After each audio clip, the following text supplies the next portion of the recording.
A 1-1 draw, people. Drop points, as I, to be honest, did predict. For Arsenal for a 2-2. So I think I was expecting something a little bit more exciting than what we got. It wasn't great, was it? I kept asking this question. I was running the FTV fan cams. I kept asking this question: how much do we care? And what I keep saying in the previews to everyone is, no, we should care. The players should care. What's important is the players keep going out and give it their all, keep running, keep chasing, keep putting points on the board. A, to keep Liverpool honest. We've done a terrible job of that. B, because there are young fans maybe going to their first game. Maybe because there are, fans who support differently. Everyone supports the team differently. Everyone watches the game differently, and some just want to see their football club win matches, and that is completely and utterly fair enough. It's a big part of their week, it's a big part of their Saturday. Maybe you've got tickets, maybe they're flying from across the world. So it will never be acceptable for Arsenal to just draw against 11th, 12th in the league at home, and us to just be like about it.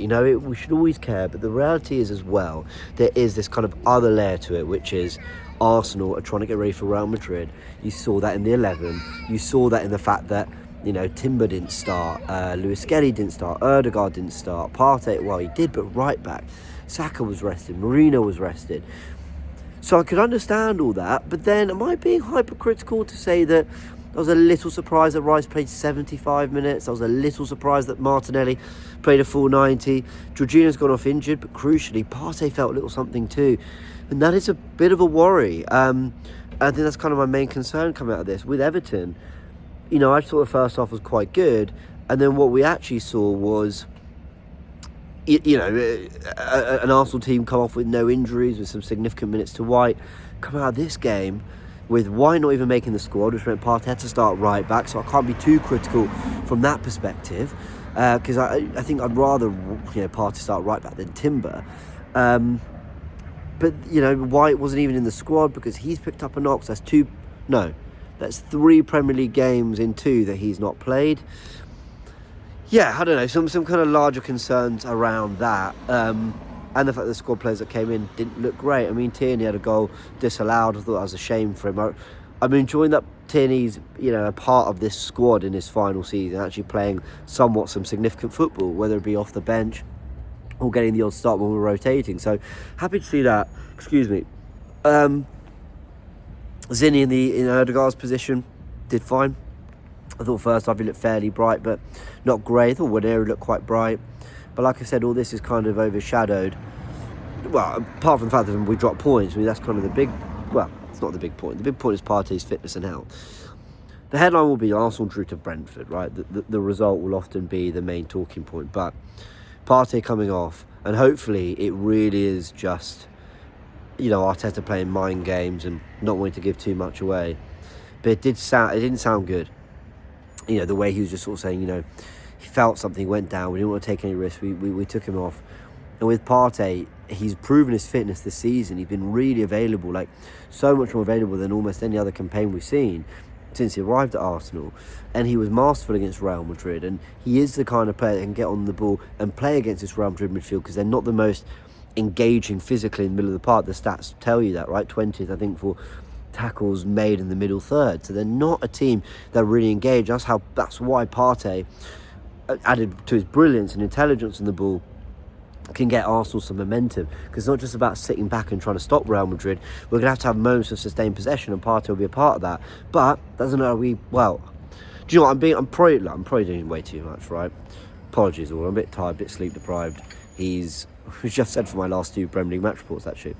I think Partey is just... It's hard to know whether Arteta's playing mind games or not. Whether he's just kind of keeping us guessing. But I'd just rather he never had to come off for that reason. I'd just rather he never felt anything. I'd just rather he just strolled off the pitch with most of the others feeling fine and we weren't even talking about this. But the reality is we are talking about it.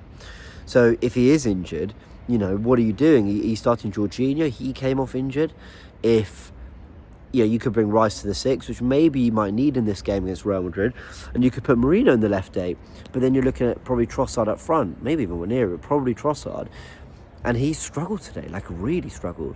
So his Partey injury could be a problem. I think White will be fine for Madrid. That's what was being reported by Sam Blitz at Sky Sports, a friend of mine as well, big ups to Sam. good to see him doing some great work. But yeah, a bit concerned about that kind of one little bit. Performance wasn't great, but I didn't expect it to be. We struggled for attacking momentum all season, let alone when we make some changes, let alone when the changes are a left back that we decided a year ago, 2 years ago, wasn't what we needed. You know, a very young right winger, a left back moved to number 10. You know, Jorginho's out of contract. You know, Trossard, who is very, very reluctantly by Arteta played in that false nine. So I'm not surprised that we look like we're lacking cohesion. Our best number 6 at right back. I'm not surprised we didn't look great. But, you know, still, like, it's never nice to see Arsenal not winning football matches. But let's hope that none of it kind of matters. And ultimately we've played the management of the squad right for Real Madrid. But there'll be concerns over Partey. We'll also say we're dropping a lot of points from Leeds. Right, we led at Brighton 1-0, you know, we didn't win that. We led at Brighton 1-0 at the Emirates, we didn't win that. That's twice against Brighton. We've led in these last 2 games. We went 1-0 up at Goodison, we went 1-0 up, you know, here. And you're looking at going, okay, do I think the title race is on? No. But if you had 4 more points, then we're 6 points behind Liverpool. At least they feel like they've got to win that game against West Ham. And if they didn't, they've dropped points, so they go to Chelsea next week. Suddenly you're going, ooh, and we got to play them. And, you know, I don't think I'd have been particularly hopeful, but at least ask the question. So that's the other thing. But honestly, if I was sat down, I can't be too critical, because if I was sat down, someone said to me, do you want to rest and rotate everyone for Real? This is pre-Everton, pre-Brentford. If people said to me, do you want to rest everyone for Real Madrid and, you know, have everyone kind of their minutes managed right with all the injuries we've had, the amount of football we played, would you rather have everyone rested for Madrid and basically potentially throw away those points against Everton or Brentford? Or would you rather win those games against Everton and Brentford, the hope that Liverpool slip up, although you can have a more tired team for Madrid? I would have voted for resting. I would have said, no, take those players out the team. You know, the ones you need to manage their minutes and make sure that we've got everything from Madrid, because I just don't see Liverpool slipping up enough, and it would take a colossal slip for us to have caught them. So, but the funny thing is, we had leads in these games anyway, bar for a nonsense penalty and a bit of a nonsense goal. I said on the watch along that I actually thought Brentford scored a good goal. You know, the right back puts a good ball into the box, they win the header, and Wissa turns and swings it into the back of the net. I think he's done well on the goal, but largely, when you look at it, it's pretty weak from Arsenal, isn't it? Right, my Uber's here. I better go. Those are my thoughts on Arsenal 1, Brentford 1. All thoughts on, well, for me, it's all about Real Madrid. It's all about getting in good shape for the Bernabeu, and I hope the likes of Rice and Martinelli rest enough, because they're going to have to do a lot of running. So yeah, let's see how they do.